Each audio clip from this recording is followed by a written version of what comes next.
Hello friends, welcome back to the YouTube channel dictation club. आज का dictation आनंद मासिक पत्रिका अंक 21 से लिया गया है, जो कि 4 स्पीड 80 शब्द प्रति मिनट, 90 शब्द प्रति मिनट, 100 शब्द प्रति मिनट और 120 शब्द प्रति मिनट की गति से डाला जाएगा। इसको आप अपनी स्पीड के अनुसार चयन करके लिख सकते हैं। इसकी पीडीएफ आपको अलग से चाहिए तो नीचे डिस्क्रिप्शन बॉक्स से आप टेलीग्राम चैनल ज्वाइन कर लीजिए। वहाँ आपको इसकी लिंक पिंड मिल जाएगी। और आपको अगर डिक्टेशन पसंद आता है तो वीडियो को लाइक कर दीजिए और चैनल को सब्सक्राइब कर लीजिए। तो ज़्यादा समय ना लेते हुए डिक्टेशन स्टार्ट करते हैं 5 सेकंड के बाद।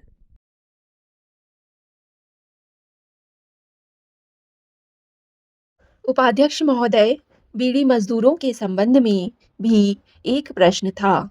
बीड़ी मजदूरों की संख्या 38 लाख है, लेकिन मैं समझता हूँ कि इनकी संख्या दुगुने से अधिक होगी। दुगुने से कम संख्या नहीं है। इनके संबंध में जो भी कानून बने हैं, उन कानूनों का पालन नहीं हो रहा है। उसका पालन करवाने की हम कोशिश करेंगे। जहाँ तक भविष्य निधि का मामला है, उसमें अभी तक 217.83 करोड़ रुपया बकाया है।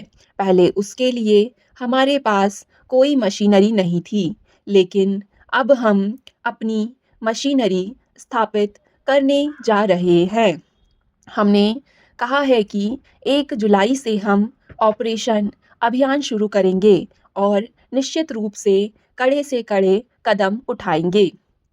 ईएसआई के संबंध में भी कई माननीय सदस्यों ने चिंता व्यक्त की है। हम निश्चित रूप से उनको भी विश्वास दिलाते हैं कि हम ईएसआई के कार्य को भी देखेंगे, लेकिन जहां तक उसमें सुधार किया जा सकता है, उसके संबंध में हम उपाय करेंगे। जो कुछ मौलिक प्रश्न उठाए गए हैं, मैं आपको विश्वास दिलाना चाहता हूँ कि मैं कोई श्रमिक नेता तो कभी नहीं रहा, लेकिन मैं एक मजदूर परिवार से अवश्य आता हूँ और मैं हर किसी चीज़ को खुले दिमाग से सोचता हूँ। और जो भी अच्छे से अच्छे सुझाव आप देंगे, चाहे किसी पक्ष के लोग दें, संसद के अंदर दें, संसद के बाहर दें, मिलकर दें, मजदूर और गरीब के हक में जो भी होगा, यदि कानून बनाने की आवश्यकता होगी तो वह कानून बनाएंगे। यदि कानून बना हुआ है, उसके लागू करने का प्रश्न है, तो हम उसका कार्यान्वयन करेंगे। बहुत सारी चीज़ें हैं जो हमारे अधिकार क्षेत्र से बाहर है। कुछ चीज़ें हैं जिनके बारे में हम कानून तो बना सकते हैं, लेकिन उनको लागू नहीं कर सकते। उसके लिए अलग एजेंसियां हैं, उनके लिए राज्य सरकार भी हैं। राज्यों में सभी तरह की सरकारें हैं, अलग अलग पार्टियों की सरकारें हैं। उन सब का सहयोग लेकर के हम निश्चित रूप से जो कुछ कर सकते हैं करेंगे। यह जो मजदूर की समस्या है, जिसके ऊपर पूरे देश की धुरी कायम है, श्रम प्रबंधन के सम्मेलन में मैं गया था। वहाँ हमने कहा था कि जब हम मजदूर की बात करते हैं, तो हमारी इच्छा यह नहीं है कि हम प्रबंधन को या देश की अर्थव्यवस्था को किसी खराबी में डालना चाहते हैं, बल्कि हम इस बात को लोगों के दिमाग से हटाना चाहते हैं कि मालिक और मजदूर का संबंध गुलाम और राजा का संबंध नहीं है। मालिक और मजदूर एक ही व्यवस्था के, एक ही गाड़ी के दो पहिए हैं और दोनों के बल पर ही इस देश का उद्योग धंधा खड़ा है। जब तक मालिक के दिमाग में यह बात रहेगी कि मजदूर मेरा नौकर है और हम इससे अधिक काम लेंगे और इसे कम से कम पैसा देंगे, तो मैं नहीं समझता कि अर्थव्यवस्था आगे बढ़ेगी।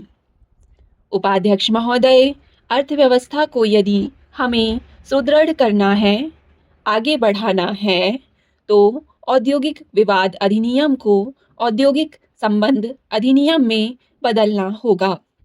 एक बात और है, हमारा जो ILC है, उसमें इस बात पर आम सहमति थी और उसमें इस बात की सिफारिश की गई थी कि वह जो पुराना औद्योगिक विवाद अधिनियम है, उसको तत्काल वापस लिया जाए।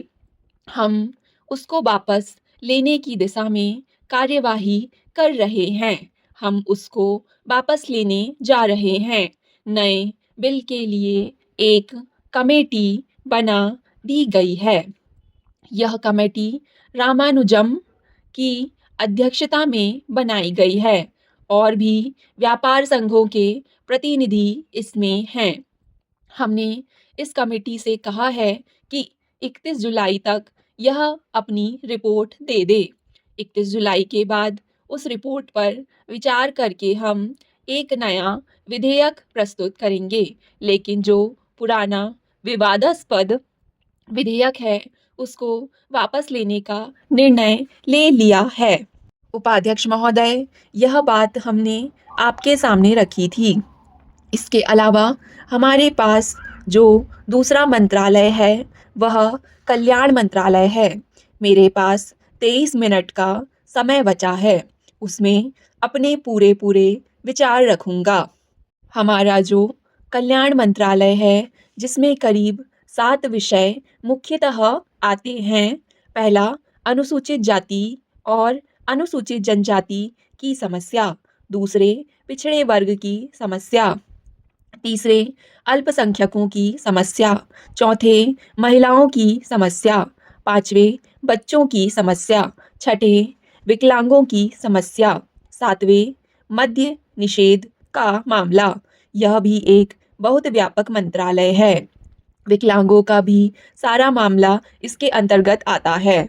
उपाध्यक्ष, मुझे यह कहने में कोई आपत्ति नहीं है कि इस मंत्रालय के महत्व को जितना समझा जाना चाहिए था, उतना आका नहीं गया है। अभी तक यह हालत थी कि कल्याण मंत्रालय जिसको मिल जाती थी, तो वह यह समझता था कि हमको पीछे की लाइन में डाल दिया गया है। मैं समझता हूँ कि गरीबों के लिए श्रम और कल्याण मंत्रालय से अच्छा मंत्रालय कोई नहीं है।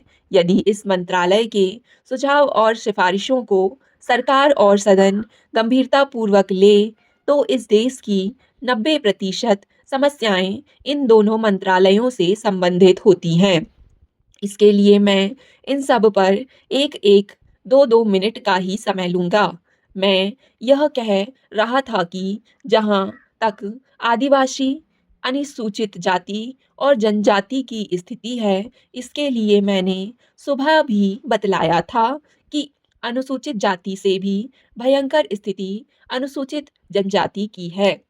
इसमें चाहे ज़मीन का मामला हो, चाहे रोजगार का मामला हो या उसके शोषण का मामला हो, जहाँ पर बड़े उद्योग धंधे लगाए जाते हैं, आदिवासी इलाकों में उद्योग धंधे लगाए जाते हैं, लेकिन आदिवासियों का उसमें कहीं प्रतिनिधित्व नहीं हो पाता है। तृतीय श्रेणी की बात तो आप छोड़िए, चतुर्थ श्रेणी की सेवाओं में भी उनका प्रतिनिधित्व नहीं होता है। उनकी जो ज़मीन ली जाती है, उस ज़मीन की क्षतिपूर्ति भी उनको नहीं मिलती है। स्टॉप। डिक्टेशन पसंद आए तो वीडियो को लाइक तथा चैनल को सब्सक्राइब ज़रूर करें। धन्यवाद।